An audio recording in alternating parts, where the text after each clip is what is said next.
even understand how anyone who has a family can afford to go to Disneyland at this point, because they keep jacking up their prices. And something that used to be considered attainable to middle-class families is so astronomically priced at this point that I just don't understand what Disney is thinking. But nonetheless, let's talk about their latest price changes. On October 11th, the LA Times reported that prices are rising again at Disneyland and neighboring California Adventure Park by as much as 9% for single day tickets and 11% for preferred parking.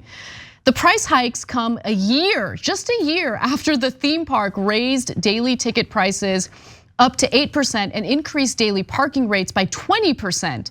The increase also comes only 2 months after the resort raised prices for annual passes by as much as 16%.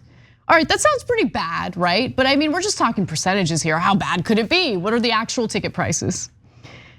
Until October 11th, a single ticket on a peak day cost $164. This is for one ticket.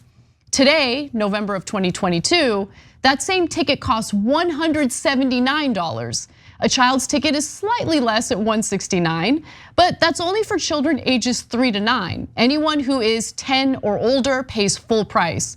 Off-peak days are the cheapest time to go to Disney World, but these off-peak times are also on non-holiday weekdays when most kids are in school and most parents are at work. Let's keep it real. Yep. What are they doing?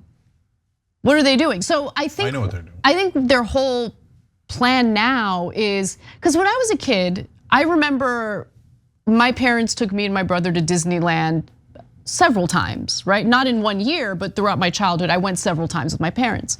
I think now they're thinking less is more, right? So like, let's increase the prices. Maybe they don't come repeatedly. Maybe it's like a one-time thing. But the ticket costs so much that we're earning our money, we're making our profits without getting hurt. Yeah, I know exactly what they're doing and why it's wrong. But I get the short-term logic of it. And that's the exact problem with the model of capitalism that we have now. So the CEO actually talked about it publicly, and he said, look, demand is so high that we keep increasing prices and we still have the same number of people who are coming to the parks. It's insane. And we don't want it to be too crowded. Since we're capping the number of people who are coming to the parks to begin with, it only makes sense to keep increasing the prices until you get to a point where, okay, that amount of people will pay for it, right? What? So then they're also cutting costs. So they let go of a lot of employees during COVID, and a lot of them haven't come back. Right. And so one of Disney's biggest calling cards is how clean it is. And so you go there and you have a great experience. It's a magical place, happiest place on earth.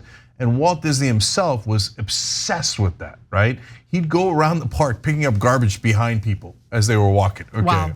So, but when you got the stock market, which is basically a greed machine, demanding higher and higher returns every year and every quarter, what does that do? It creates pressure for you to cut costs, increase prices, which is exactly what they've done here. And so when they do that, in the short term, their profits definitely go up. And then remember, the CEOs basically work on short-term thinking because they think, am I gonna be running Disney 10 years from now, 20 years from now? Probably not. And not only that, what do I care? I care about my bonus this year. And not only that, Cenk, I mean, the way it's all set up, right? Where they have to have like the quarterly earnings. What are your quarterly earnings? You gotta have the call with the investors, quarterly earnings, infinite growth, which by the way, is that even possible?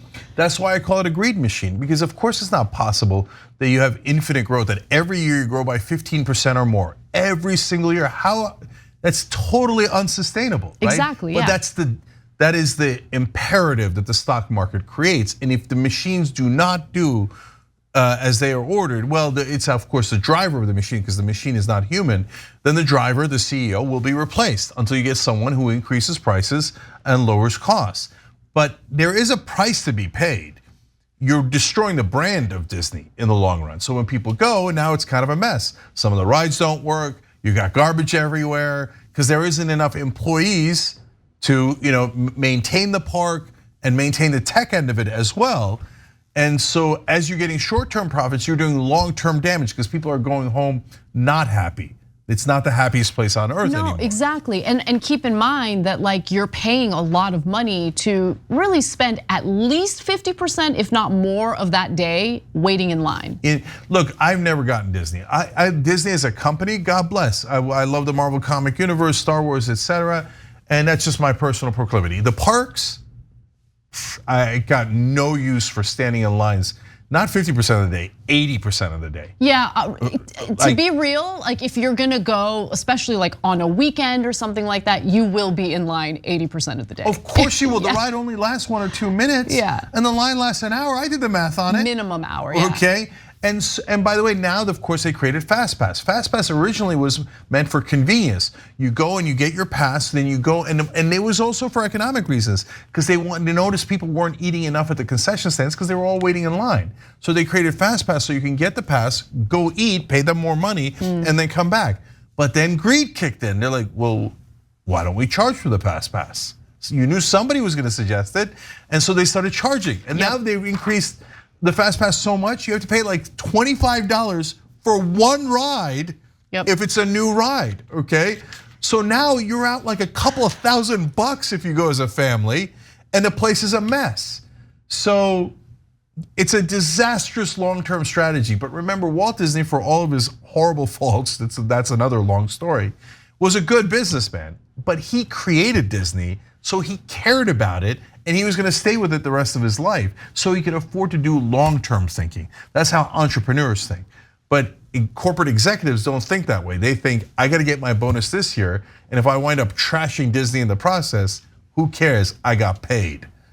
And that's what's happening to Disney right now. It's a damn shame. Thanks for watching The Young Turks, really appreciate it. Another way to show support is through YouTube memberships. You'll get to interact with us more. There's live chat emojis, badges. You've got emojis of me, Anna, John, JR. So those are super fun. But you also get playback of our exclusive member-only shows and specials right after they air. So all of that, all you gotta do is click that join button right underneath the video. Thank you.